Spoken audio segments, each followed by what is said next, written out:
Today we're going to be talking about what gaslighting is and how to know when you're the victim of gaslighting.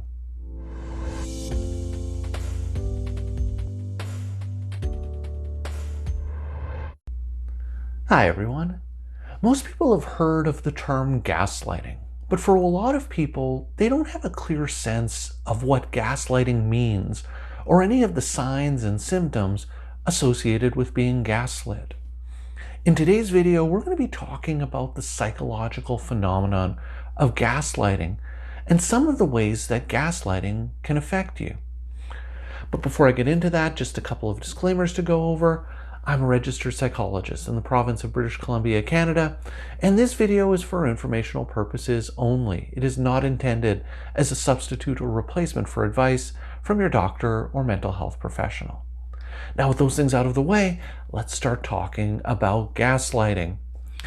Now, the American Psychological Association defines gaslighting as attempts to manipulate another person into doubting his or her perceptions, experiences, or understanding of events. The term comes from this 1944 film named Gaslight, in which a husband manipulates his wife into believing that she can't trust her own perceptions of reality. And he does this by altering aspects of her environment. In one scene of the movie, the husband turns on gas lights in the attic of the house, causing them to flicker. And when his wife asks why the gas lights are flickering, the husband tells her that's not really happening, and that it's all in her mind, causing her to question and doubt herself and her own self-perceptions. Now, at its core, gaslighting is a form of manipulation, a subtle and covert type of emotional abuse where the person who's engaging in the gaslighting behavior is bullying or misleading another person, causing them to question their judgment and sense of reality. The person who is being gaslit starts to feel unsure about their perception of the world, and in extreme cases can start to begin to question their own sanity. Gaslighting can occur in a number of different types of relationships, including romantic and intimate relationships, in friendships, in child-parent relationships, between coworkers, and in institutions. In romantic relationships, the abusive partner may accuse the target of being irrational or crazy. They may isolate them from other people in order to undermine their confidence and make it easier to control them. In relationships between a child and a parent, abusive caregivers can use gaslighting to control or shame their children. They might accuse the child of being too sensitive or belittle them or cause them to misremember events when they were younger. In friendships, gaslighting can be used by one friend to manipulate or control the other friend. This can result in a non-reciprocal relationship in which one friend is always doing things for the benefit of the other friend. In work relationships, gaslighting can be used by one coworker to establish a false sense of authority or power or control over another worker. And so thereby placing themselves in a position of authority that they don't actually have. Gaslighting can also be used in ways to undermine coworkers who might be seen as potential competitors for promotion or career advancement. And gaslighting can even occur at institutional levels in a company or an organization. For example, an organization may deny or hide information, lie to their employees, or withhold information about their rights, or portray employees who are vocal in their disagreement of company policies as being incompetent or mentally unwell. Now, there typically tends to be a power dynamic in gaslighting. Usually, the person engaging in the gaslighting behavior either starts out as holding a position of power over the target of the gaslighting, or through the gaslighting behavior develops or builds a power dynamic. The person who's being gaslit usually starts out by giving the person doing the gaslighting power and respect, at least early on in the relationship. Typically, the person who is the target of the gaslighting cares about the opinion of the other person so much that they don't want to take any chance of upsetting or losing the person. And this leaves the target of the gaslighting increasingly vulnerable to being gaslit. Now, I think it's important to understand that as the term gaslighting has become more commonly used, the scope and nature of what gaslighting represents has been expanded, often inappropriately. People will now use the term gaslighting to inappropriately criticize or attack someone who merely disagrees with them.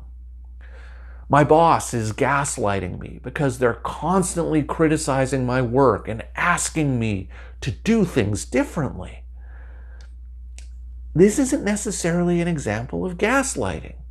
It may be that I'm not doing a very good job and that my boss is giving me corrective feedback on how I can do things better. A lot of the time, gaslighting is used incorrectly to refer to conflict or disagreements among people. A person may accuse someone of gaslighting them because they disagree about something with the other person. They may accuse the person of gaslighting if they're being assertive, insisting on their opinion, or when someone is trying to influence them. Now, assertiveness and trying to exert influence over another person, that's not gaslighting. Just because someone disagrees with you or you're having conflict with someone, those aren't signs of gaslighting. Gaslighting is distinct from typical conflict situations because in gaslighting, only one person is listening and considering the other person's perspective, while the person who's engaging in gaslighting is attempting to confuse the target's perceptions, insisting that they're wrong or that their emotional reactions are crazy or unhinged in some way. So, with that background, understanding of what gaslighting is and what it isn't, how do you know if you're being gaslit? What are some of the common signs that you're the victim of gaslighting? Well, what I want to talk about is a number of examples of signs and symptoms you're being gaslit. So one is that you're constantly second guessing yourself. You question your judgment and your perceptions, and you become fearful of talking about how you feel. You may perceive that sharing your opinion usually results in you feeling worse or triggering an argument, so you don't say anything at all. You may wonder if your recollection of events is accurate. You question your memory and you stop telling people things that have happened because you're afraid that you misremembered them. You feel vulnerable and insecure in the relationship. You feel on edge, wondering when something bad is going to happen. This is kind of a sense of walking on eggshells around your partner, friend, or family member. You might dwell on a perceived character flaw in yourself, like you're not a good enough person, or you're generally too sensitive. You've probably heard the person tell you that they were that they were just joking, or that you need to be less sensitive. And so this causes you to start to question whether or not you are just being too sensitive, or if you just don't have a very good sense of humor. You become convinced that people around you think you're unstable, crazy, or unhinged, just like you feel when you're interacting with the person who's gaslighting you. And as a result, you start to feel alone, scared, and powerless. You may have difficulty making decisions because you mistrust yourself or your judgment. As a result, you allow other people to make decisions for you in order to avoid making the wrong decision. Now, in the gaslighting relationship, you may defer decisions to the other person to avoid ending up in an argument or avoid being criticized. And that can contribute to that power dynamic I was talking about and mentioning earlier. You feel confused about your relationship, feeling like you thought you had a wonderful partner, but when you're together, you feel like you're crazy. You question the relationship, wondering what exactly is going on? Why are these problems happening? Which can lead you to questioning what your role might be playing in the relationship difficulties. And this can result in you continuing to view your partner as wonderful, and that the difficulties in the relationship are there because of your fault. You may often find yourself in arguments with your partner that you didn't intend to have, and you don't know how you got into those arguments in the first place. You were just asking about who was going to take out the garbage, and suddenly you end up in this huge argument. Or you find that you're not making any progress dealing with relationship problems, or that you're saying the same things over and over and over again, but it doesn't seem to be making any difference. You might feel unclear and confused about who you are, your thoughts, your feelings, your beliefs. You might question if maybe you're actually the person who you feel like when you're around the person who's gaslighting you. You question if you are wrong, if you are inadequate or crazy, and you may find yourself saying these things to yourself.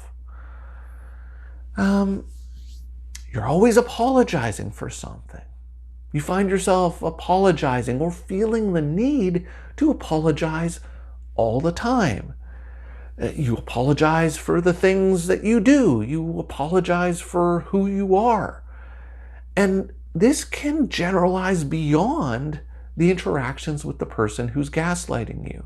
And it can spread into other interactions and other relationships, which can have a negative impact on your self-confidence and potentially how other people view you.